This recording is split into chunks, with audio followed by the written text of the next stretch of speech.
Lu pikir era downhill udah tamat? Lu pikir lagi bro, Colossus is back. Bukan buat nostalgia, tapi buat ngebantai turunan. Yes, kali ini dia lebih liar dari sebelumnya. Siapin mental karena kita akan ngebahas satu sepeda yang akan merubah persepsi kita terhadap turunan.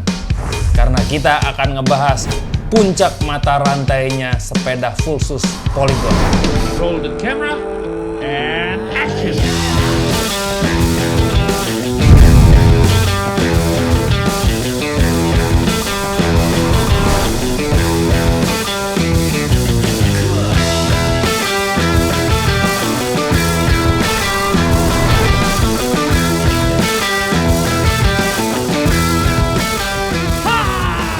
Let's do this!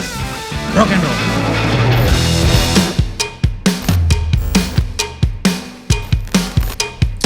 What's up rock and roll? Boys and girls, rider semua. Buat lu yang udah bosen sama tanjakan atau jalan jauh dan pengen nyobain atau nyicipin turunan sejati lo ya. Atau buat lu yang kangen sama podium, atau buat lu yang penasaran siapa sih rajanya Fulsus? Siap-siap. Karena kali ini di Tinjauan Desain MTB akan membahas sepeda DH. Downhill saudara-saudara, puncak mata rantai dari sepeda Fulsus. Pertanyaannya, mau ngebahas sepeda DH dengan budget premium atau yang budgetnya sangar? Dua-duanya akan kita gas. Karena Polygon baru aja ngeluarin monster baru yang siap ngebantai turunan. This is Polygon Colossus DH.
So, kita sedikit flashback dulu ke belakang. Untuk lu yang fans berat Colossus DH, tentunya tahu old school Colossus DH tuh kayak gimana kan. Mulai dari yang awalnya dipegang sama Mick Hannah di tahun 2015 dengan DH 9-nya, lalu 2017 dipegang sama Kurt Sorgi, turun di Red Bull Rampage dan menang. Sampai ke 2018, Sorgi pun masih pegang DH-nya Polygon tapi bentuknya Square One DH. Nah, dari old school versionnya Colossus itu berevolusi terus 2015, 2017, 2018. Sempet vakum lama sampai akhirnya the new school is here. Polygon Colossus DH. Tapi ada tapinya nih. Dia nggak didesain cuma buat race. Karena pada dasarnya Colossus DH yang sekarang itu lahirnya justru dari DNA-nya Colossus N, dari DNA Enduro, yang jelas-jelas udah teruji di World Enduro Series bersama Polygon Factory Racing. Sehingga Colossus DH yang saat ini terdesain khusus buat lu yang butuh satu sepeda untuk dua dunia. Dunia race, dunia bike park. Bisa dibilang nafasnya nafas free ride, man. Dan di Red Bull Rampage 2024 kemarin, prototip Colossus DH akhirnya turun gunung kembali di tangan seorang freerider elite, Luke Whitlock. So, the monster is back to Red Bull Rampage, man. Cakep ya? Cakep. Emang bentuknya kayak gimana sih? Let's talk about design.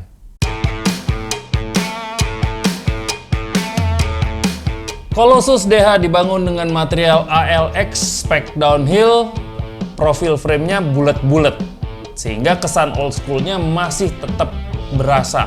Gue jadi mau ngingetin sama classic muscle car zaman dulu tuh, apakah ada Mustang kayak Corvette, itu kan muscle car yang gahar gitu, bentuknya laki banget gitu, old school muscle car. Shape-nya sebenarnya classic diamond shape, tapi karena ramping dan panjang, ini jadi terlihat sangat agresif, lincah, dan sangar. Ada dua jenis full bike Colossus DH, yaitu yang Colossus DH9 dan yang DH7. Ini hadir dengan dua warna yang berbeda. Colossus DH9 datang dengan Blue Sapphire. Warnanya biru muda metalik brush, gradasi ke biru tua metalik dengan aksen paint job cipratan cat. Warna biru tua juga, dilengkapi dengan decal gold yang senada sama stanchion Kashima coat-nya. Sementara Colossus DH7 itu tampil dengan warna black gold. Warna black glossy yang bergradasi ke black doff atau flat black dengan aksen cipratan cat hitam. Dilengkapi dengan decal gold juga. Ini somehow kok kayak impian gue pengen punya sepeda hitam dan gold gitu, kayak rockstar gue yang dulu kan gitu, hitam dan gold gitu. Bahkan gue pernah ngedesain paint job black and gold. Ini Lenny Kravitz banget, men. Dua warna ini somehow ngingetin gue sama vintage Matchbox atau mainan mobil-mobilan yang kecil tuh. Sebelum zamannya Hot Wheels itu kan ada Matchbox ya. Jadi rasa vintage itu rasa klasik old school muscle car. Build quality dan finishingnya ciamik pisan, sangat rapi, dan kalau lu perhatiin itu udah dilengkapin juga sama chain stay guard. Nah, ini juga spesial karena ternyata peredaman chain slabnya itu pun dihitung. Itu yang gue denger dari desainernya. Plus dengan down tube guard, dimana ketika lu mau loading yang nggak akan takut kebaduk-baduk karena udah ada guardnya. Dan kedua desain frame ini sudah kompatibel dengan UDH, Universal Derailleur Hanger. Jadi udah pasti plug and play dengan SRAM yang T-Type. Pertanyaannya, what is UDH? UDH atau Universal Derailleur Hanger adalah standar hanger RD universal dari SRAM. Dirancang supaya derailleur hanger itu bisa seragam di berbagai merek dan berbagai frame MTB. Di Universal Derailleur Hanger itu tinggal selep dan lu tinggal gantungin RD lu dengan lebih mudah. Benefitnya apa aja? Satu, mudah cari suku cadang. Jadi kalaupun ada hanger lu patah, ya di setiap toko sepeda mestinya ada. Ini usahanya SRAM ya untuk menyeragamkan hanger di seluruh dunia gitu. Yang kedua, setup lebih future proof. Karena dengan sistem UDH ini, lu dengan mudah bisa upgrade langsung ke SRAM T-Type, dimana lu udah nggak perlu lagi pakai hanger. RD langsung nempel pada frame. Cekrek. Future proof, semua SRAM T-Type seperti itu. Dan ini yang mungkin akan digebah sama SRAM supaya desainer-desainer RD lainnya mengikuti jejak yang sama. Yang ketiga, lebih aman buat drivetrain. Ini sebenarnya debatable nih. Nggak tahu jualannya SRAM atau gimana, tapi mereka ngeklaimnya sistem UDH ini mampu menyerap benturan yang biasa terjadi yang bisa bikin hanger bengkok. Dengan sistem UDH ini, benturan justru jauh lebih teredam, jadi lebih tahan banting. Ini klaim mereka. Dan benefit berikutnya adalah yang obvious. Satu standar, banyak manfaat. Nyaman banget buat mekanik, nyaman banget buat rider, bahkan ketika lu mesti ganti RD cepet, nggak perlu pusing lagi nyari hanger dan sebagainya, udah tinggal cekrek, gas. Intinya, Universal Derailleur Hanger itu bikin hidup lebih simple, drivetrain jauh lebih kuat, dan punya ruang yang sangat besar untuk lu upgrade. Upgrade. Bicara upgrade artinya bicara spek. Mari kita ngomongin spek, langsung ke yang penting-pentingnya aja. Lu mau yang premium atau lu mau yang budget preman, dua-duanya siap, ready digas. Mari kita bahas masing-masing versi, mau DH9 maupun DH7. DH9 adalah versi yang kelas atas. Lu akan dapat Fox 40 Factory Kashima, rear shocks-nya dapat Float X2 Factory, drivetrain-nya lu dapat SRAM X01 DH, brake set-nya lu akan dapat TRP DHR Evo. Sementara yang Colossus DH7 lebih terjangkau tapi tetap sangar. Lu akan dapat fork dari RockShox Boxer Base, rear shock dari RockShox Vivid Base, drivetrain-nya dapat SRAM GX DH, dan brake set-nya sama TRP DHR Evo. Dua-duanya dapat ban Schwalbe Techie Chain, depan 29 dan belakang 275. So defaultnya MX atau Mullet. Untuk lo yang penasaran di luar spek utama tadi, spek lengkapnya adalah berikut ini.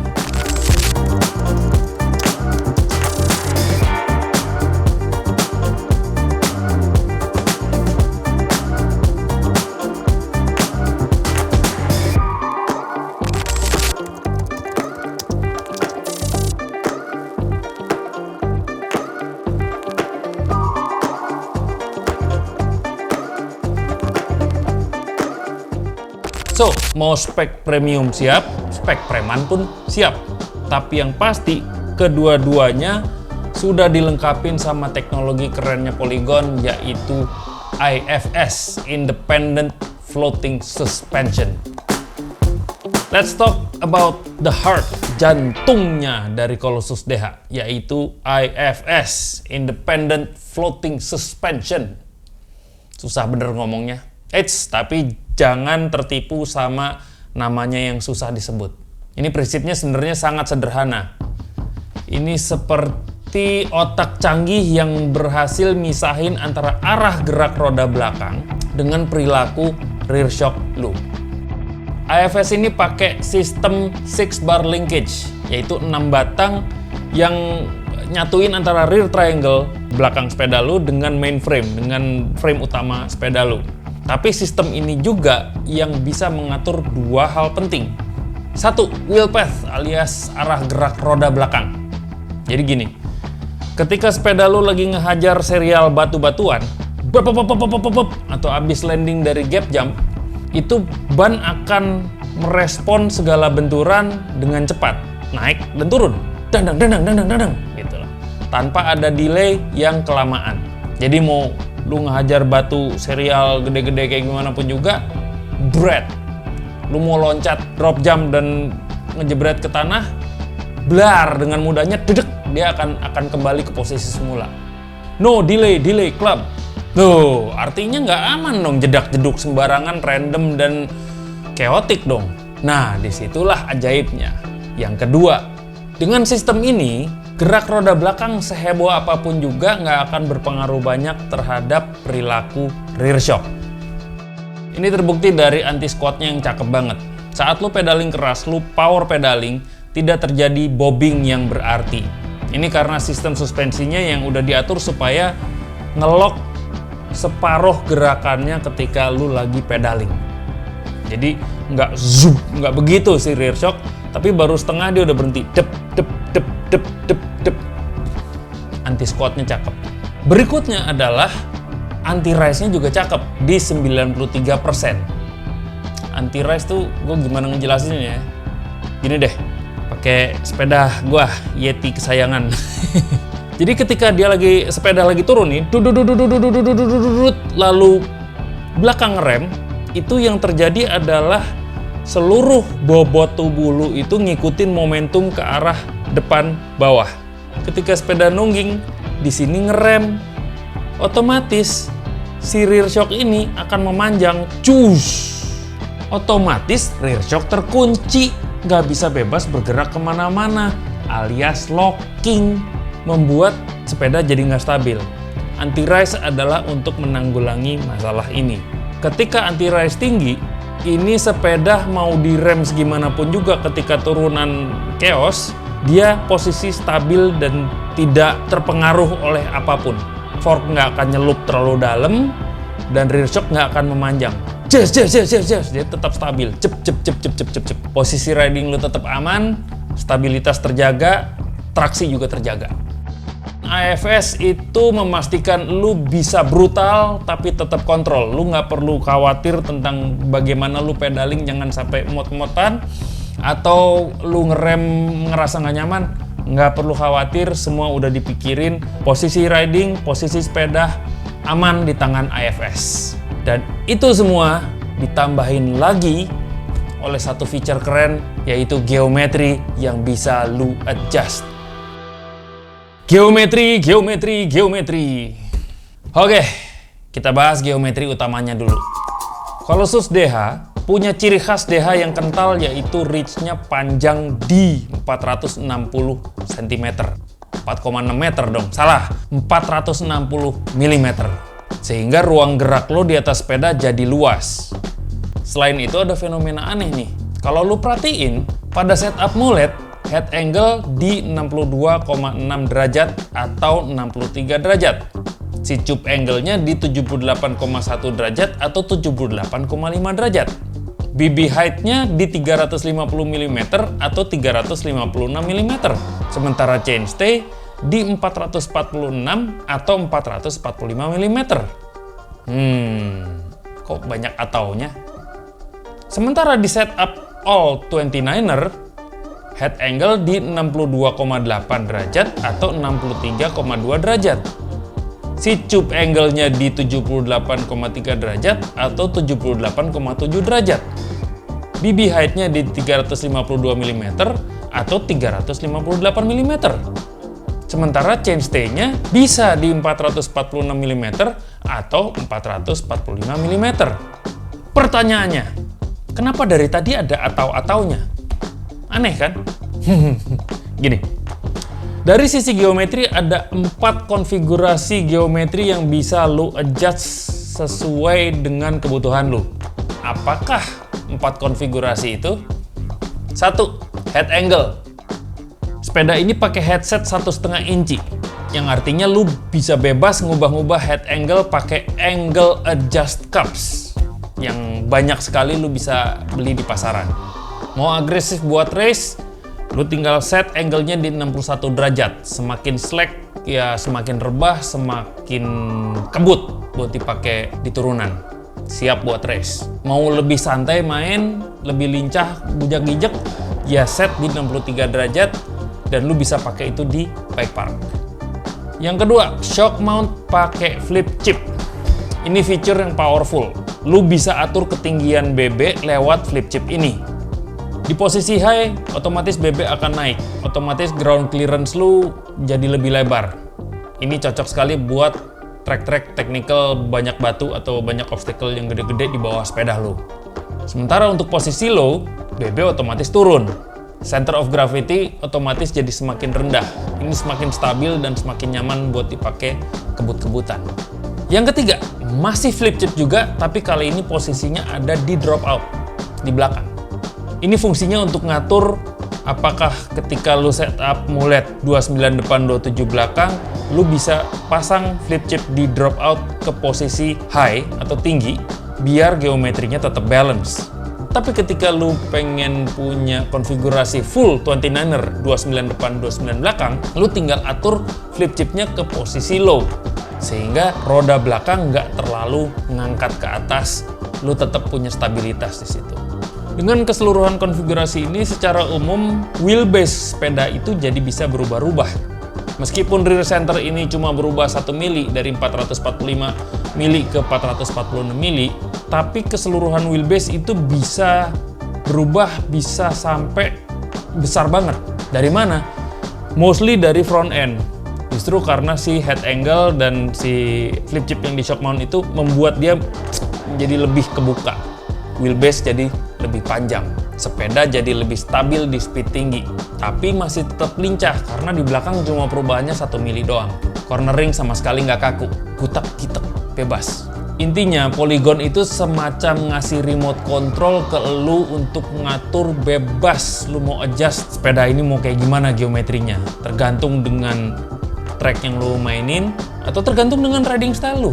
Apakah lu seorang rider technical? Ya tinggal tuning ke settingan compact. Apakah lu speed junkie, seneng kebut-kebutan? Ya tinggal slackkan, panjangkan, gas. Personal opinion. Sebelumnya, mari kita bicara tentang harga. Jeng jeng. Mau price yang premium atau mau price yang preman? Colossus DH9 dibuka dengan harga 78 juta. Sementara Colossus DH7 dibuka dengan harga 55 juta.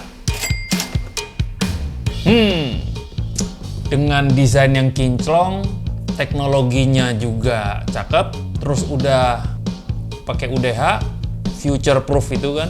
Lalu geometrinya bisa dirubah-rubah, lalu speknya juga yang nggak kaleng-kaleng. Plus dengan betapa legendarinya sepeda ini, menurut gua ini adalah pemilihan price point yang cukup empuk. Jujur ini adalah friendly price buat mereka yang ngerti sepeda DH. Apalagi ini sepeda DH yang nggak cuma buat race, tapi memang bisa dipakai harian ke bike park, khusus DH tentunya ya, karena nggak mungkin bike park yang buat nanjak gitu. Naik loading, turun gubrak-gabruk, nyaman, indah, tenang, teknologi canggih. Price yang empuk. Menurut gua ini adalah sepeda yang komplit. Desainnya cakep, teknologinya advance, bisa di-adjust pula. Dengan warna yang cakep, speknya juga lucu. Apalagi coba? Ada. Kok kita nggak dikasih dropper post? Ya enggak lah, namanya juga sepeda DH, ngapain pakai dropper post? Nggak bisa. Berikut. Tapi Bisa pakai single crown kan? Single crown, namanya juga sepeda DH. Tapi, oke. Yes, dia bisa pakai single crown dengan travel 190 mm. artinya Bisa dibikin 275 depan belakang, ya nggak? 275? Nggak bisa bro.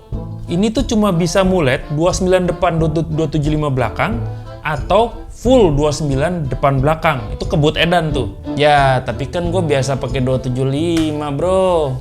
Kayak nggak bisa move on banget sih lu dari 275. Heran gue.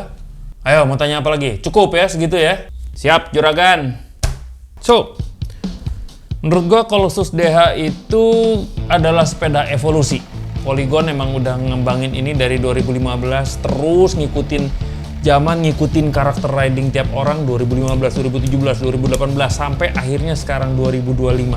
10 years.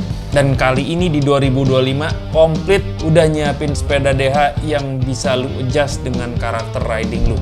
This is a downhill demolition bike. Khusus buat lo yang hidupnya nggak bisa jauh dari turunan, atau buat lo yang pengen convert hidup lo ke dunia downhill.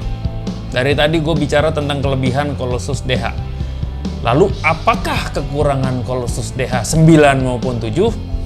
Jujur gue belum menemukan kekurangannya karena gue belum test ride. Alah. Kayak yang berani aja lu. Ya, gue nggak berani. Tapi kayaknya kalau gue test ride-nya sama lu, ayo-ayo aja. Gue pakai DH9, lu pakai DH7 ya. Kok jadi ke gue sih? Oke, let's do this. Boleh? So, jangan lupa share video ini ke temen lu yang masih aja ngerem ketika nemu turunan. Siapa tahu lihat video ini dia jadi keracunan. Oke, kira-kira sekian dari gue guys. Semoga bermanfaat, semoga ada ilmunya, semoga bisa menginspirasi, dan kalaupun enggak, minimal banget semoga video ini menghibur. Oke, I'll see you in the next video. Rock and roll!